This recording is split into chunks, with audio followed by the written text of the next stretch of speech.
आटी माई लड़का देली दियाई छठी के दिनवा।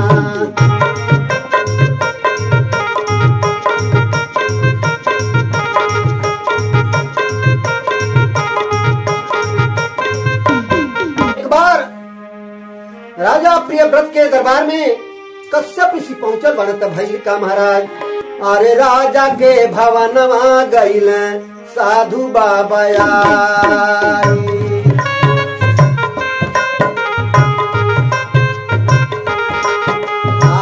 राजा के भवनवा गइल साधु बाबा आई।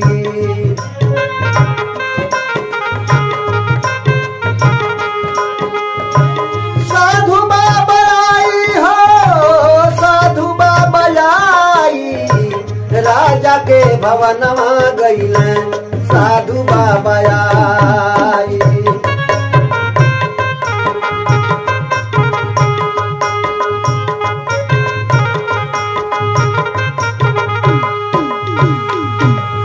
दुआरे लगल संत का आसन कैले चरण धोआई कैले चरण धोआई।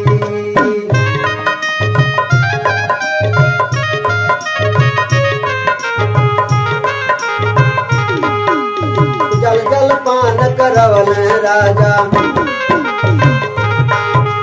जल जल पान करवल राजा। साधु बाबा पूछे लगला क्षेम कुशलाई। राजा के भवनवा गइल साधु बाबा आई।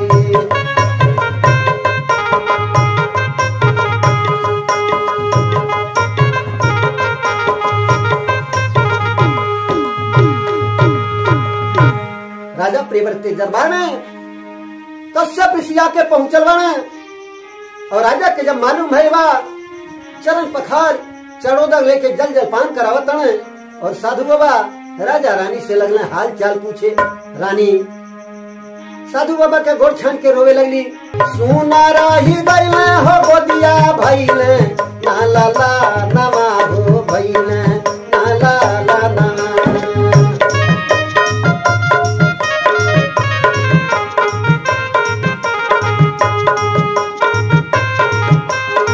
बाबा बाजी का नमवा मोर धराइले।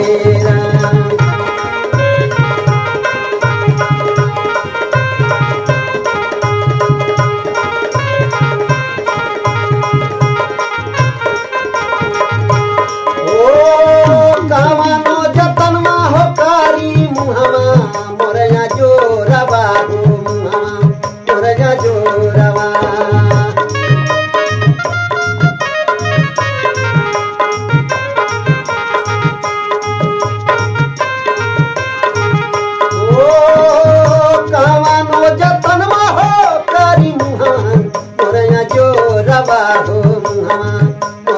जोरवा बाबा राउरया हसनवा ना भुलाई बैना।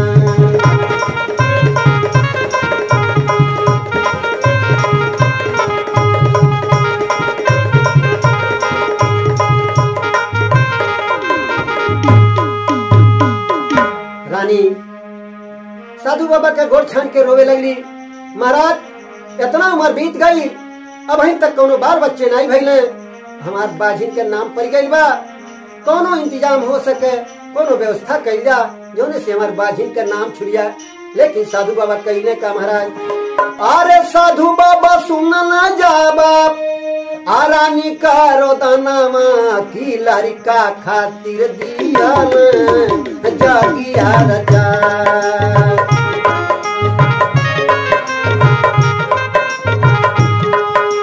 लड़का खातिर जागिया रचा। लड़का खातिर दिहले जागिया रचा की लड़का खातिर दिहले जागिया रचा।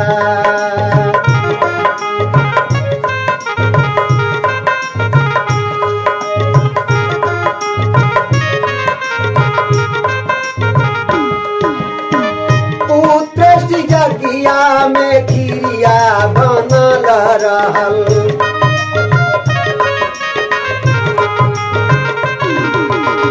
पुत्रष्टि जगिया में खीर जौन बनल रहल रानी के दिहल खीरिया खिया।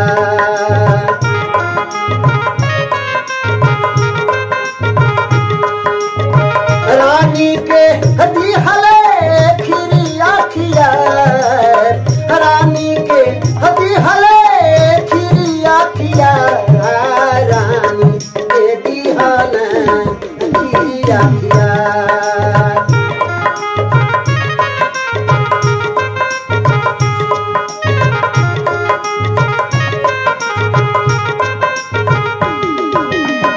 धीरे धीरे रानी भइली गर्भवती।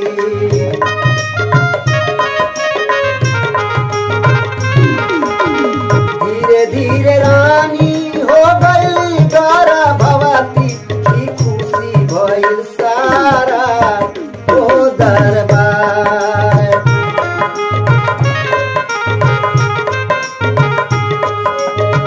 खुशी होई गईला सारा दरबार। खुशी होई गईले सारा दरबार। की खुशी होई गईले सारा दरबार।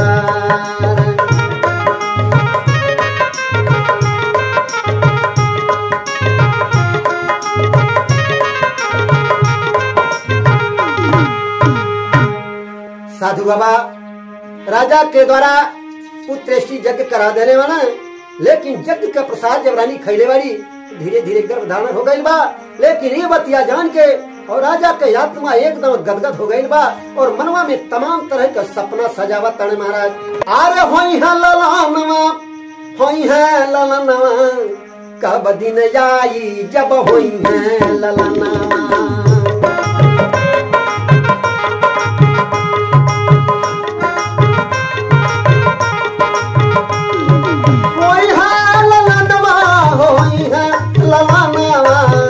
कब दिन जाई जब होई है ललनवा।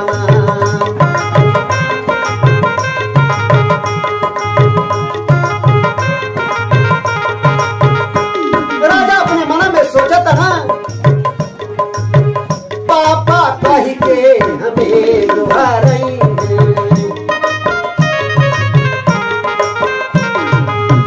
पापा कही के हमें दुहारई है। अंगना में खेली हमरो सुगनवा।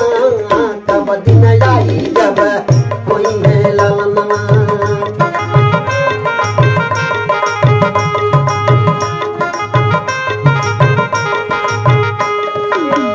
एक दिन रानी के भइल परसों पीड़ा।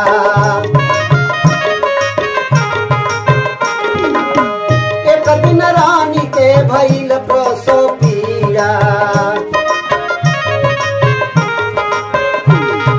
बेटा भइल लेकिन रहे ना परनवा।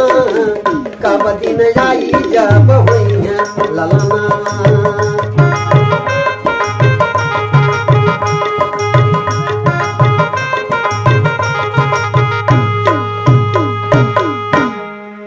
दिन आ गई जौने दिन रानी के बेटा पैदा भइल, लेकिन विधि के विधान ऐसन कि मुँहले लइका पैदा भइल। आइए बतिया राजा जब सुन पौले बने कपारे हाथ दे के बैठ गई बने, लेकिन रानी तो राजा के गोड़वा छान के रोवे लगली। ए सैया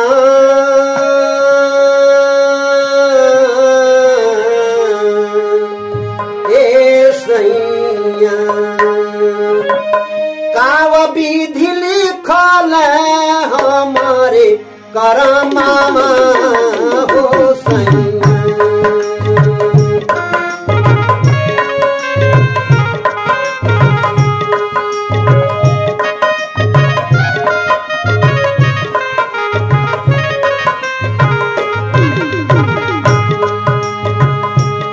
सैया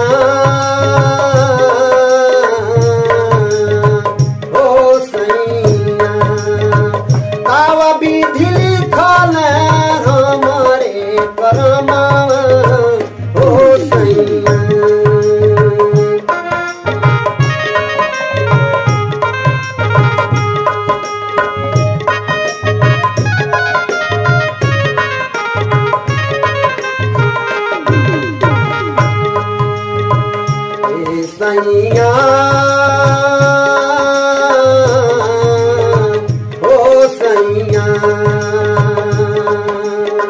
लाल खाती पाइली के ताना जताना हो सैया।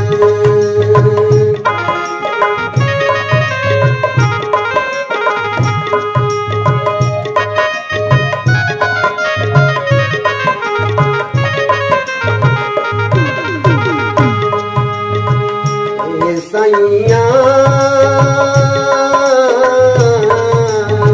हो सैया हरियर खेतिया देखली नैना हो सैया।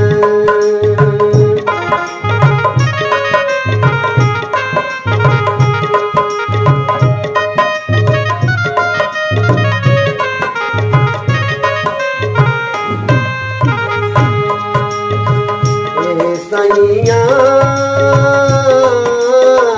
हो सैया हम जनमा वाली मुँह ललाना हो सैया।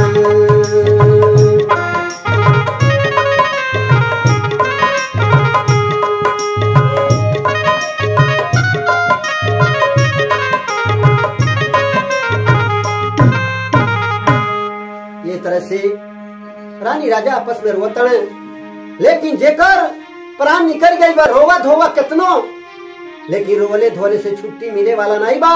ओके अंतिम संस्कार करही के बा। गांव नगर के लोग जुटल बना, लेकिन कैले का महाराज अरे आई ना नगर के लोगवा डोलिया फनावला।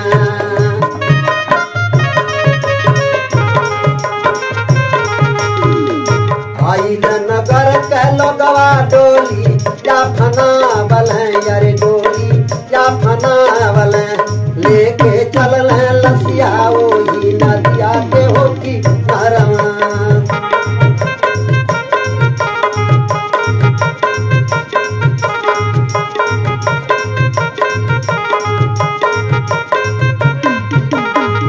करत रोदनवा राजा लसिया उठावल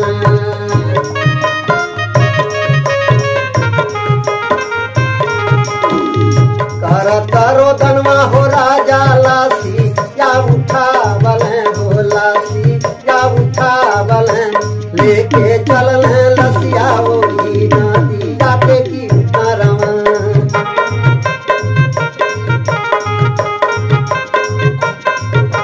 जाई के पहुँचल वही नदिया के हो किनारवा।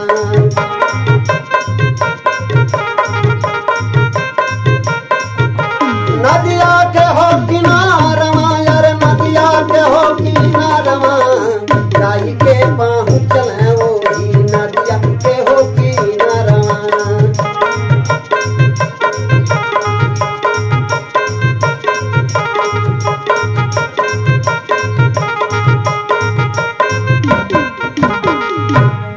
राजा और गांव नगर के लोग मिलके वो लाश के ले जाए के गंगा घाट पर पहुंचा देले बना, लेकिन आगे कैले का अरे लसिया दफन करे के राजा गड्ढा रहे खुदाई गड्ढा रहे खुदाई।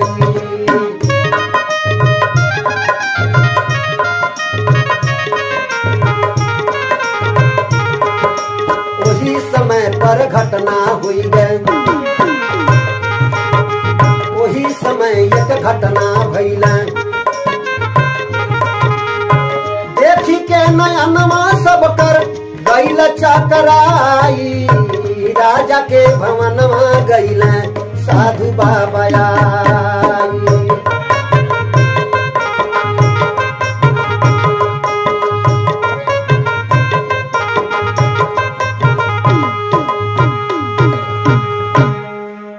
सब लोग लाश के दफन करे खातिर गड्ढा तैयार करता है, लेकिन वही समय पर एक घटना भइल बा। लेकिन घटना भइल का महाराज अरे सोने का सिंहासन ये रामा अरे चाला लेगा गाना से।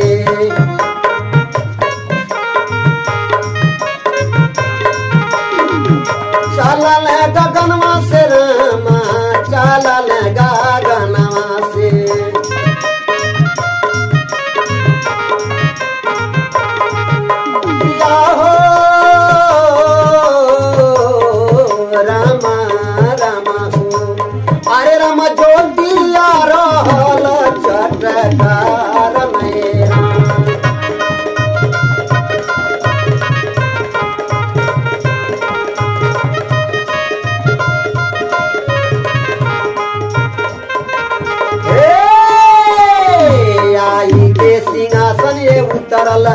नदिया किनारवा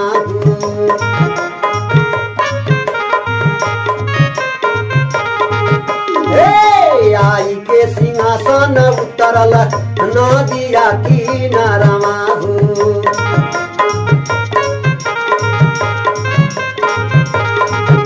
ओ नदिया किनारवा हे रामा नदिया किनारवा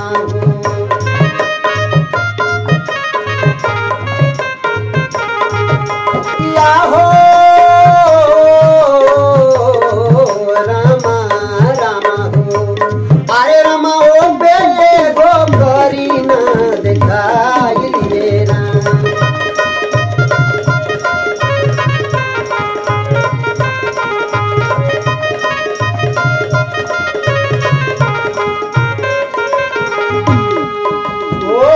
चारी भुजा रामा बोझी करी नवा के बोझी करी नवा के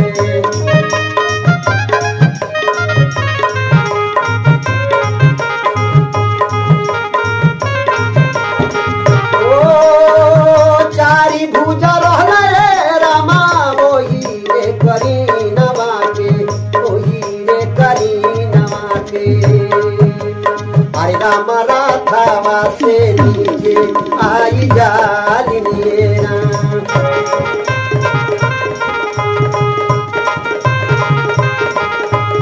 अरे राम राधावा से नीचवा आई जालिए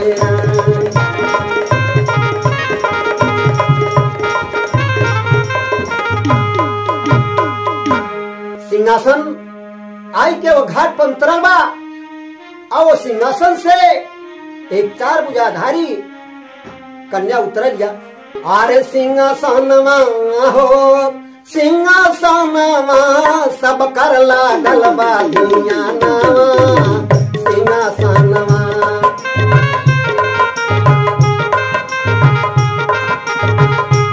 सब कर लागल बा दुनियाना सिंहासनमा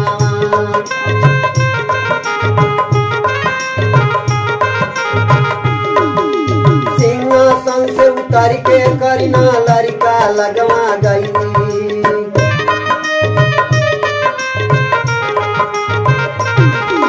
सिंहासन से उतर के करीना लड़का लगवा गई शरीर से पर्दा हटवा के अपन हाथ घुमवली जिंदा भइले तब लालाना सिंहासन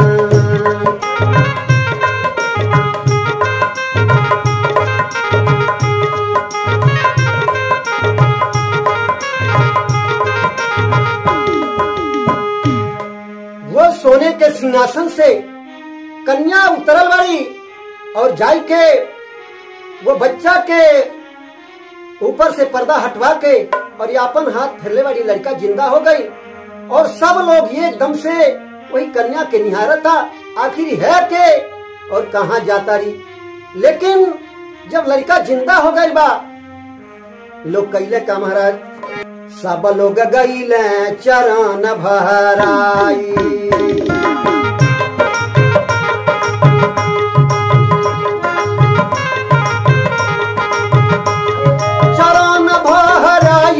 चरण भराई सब लोग गईले चरण भराई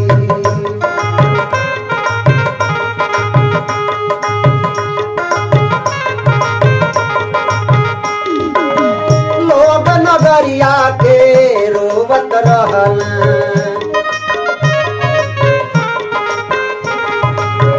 लोग नगरिया के रोवत रहल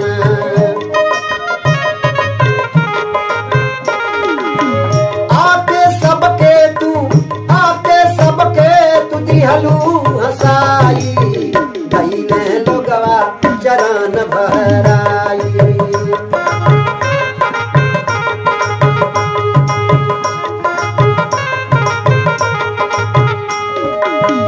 अपन परिचय बतावा हो मैया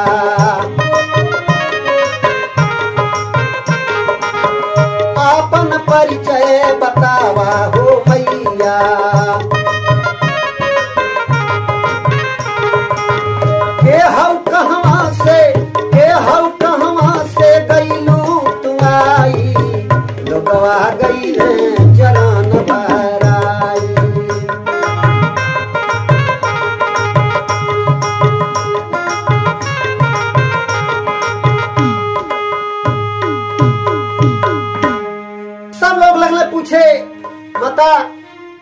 कहाँ से आई बाड़ू और के हऊ अपन परिचय बता दे। सारा नगर रोवत रहल, लेकिन आके हंसा देलू, लड़का के जिंदा कह देलू। अपन परिचय बता दे।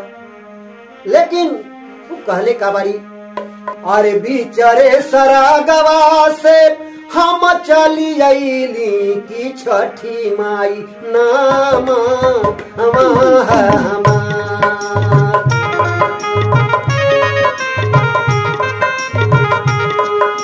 छठी माई नाम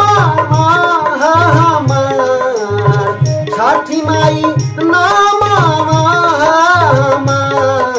छठी माई नाम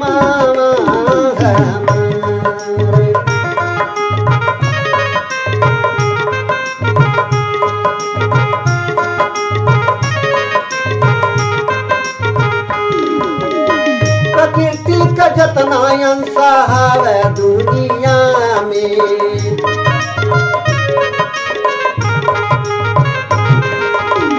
प्रकृति का जतना अंश है दुनिया में, क्यों नहीं से भइल रचना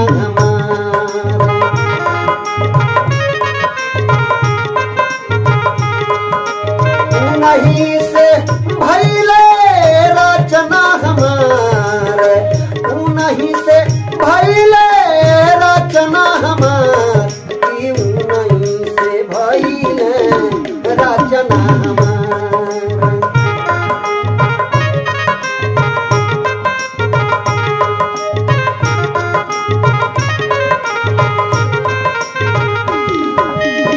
हरि जी के रूपवा में होला बचपना,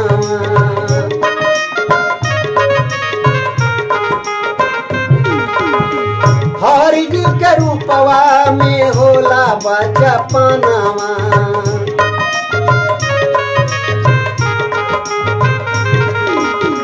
हरि जी के रूपवा में होला बचपनवा, की लड़कन के कारी ले दुलार।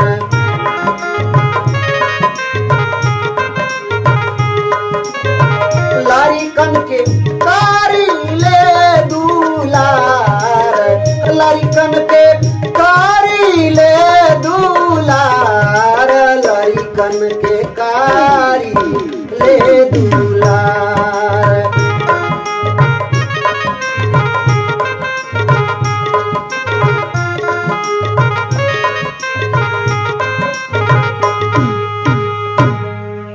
छठी माता का वही अवतार भइल बा। लगली बतावे कि हमके बच्चा लोग बहुत प्यारा हो, कहे कि बचपन परमात्मा का रूप होला, कहनाते हम लड़कन के बहुत दुलार करीला और लड़कन के कष्ट हमसे देखल नहीं जाला। कार्तिक का महीना राहे पाखावा या जोरिया,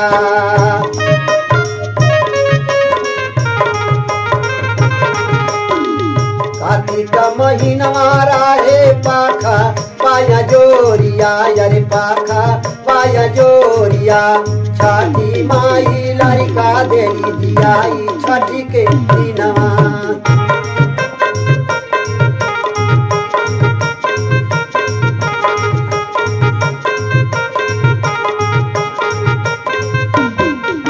जियाई छठी के दिनवा, जियाई छठी के दिनवा।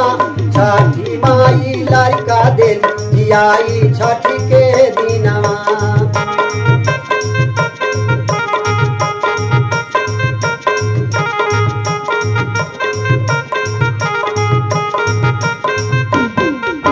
सब लोग पूछे लगना माता हमन पचन के लिए क्या आदेश बा। लेकिन मैया कहली का महाराज, ताना मन निर्मल कई के व्रत जे उठाई हैं,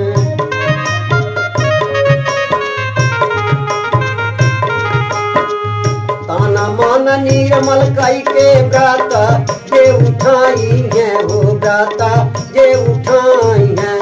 करी है उपवास हमारे नमवा छठी के दिनवा।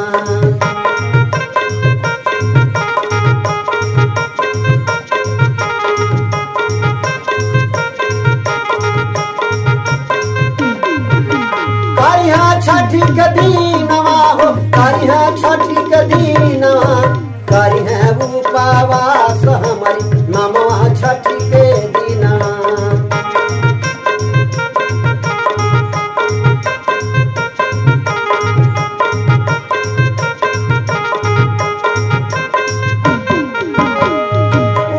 कर मनसा सगरो पूरा हम कराई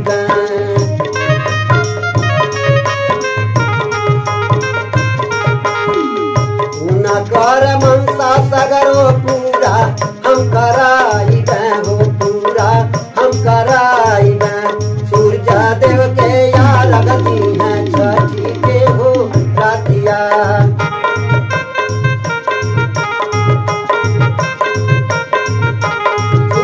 देव के यारा गादी है छठी के रातिया।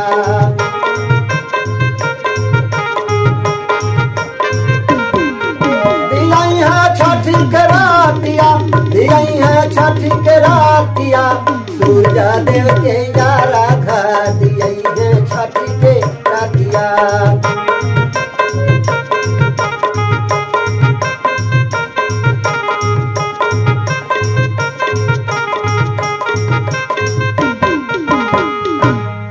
तरह से छठी माता के आदेश पौले बना राजा अपने राज्य में तब से छठ पूजा करवाई छठ पूजा करवाई।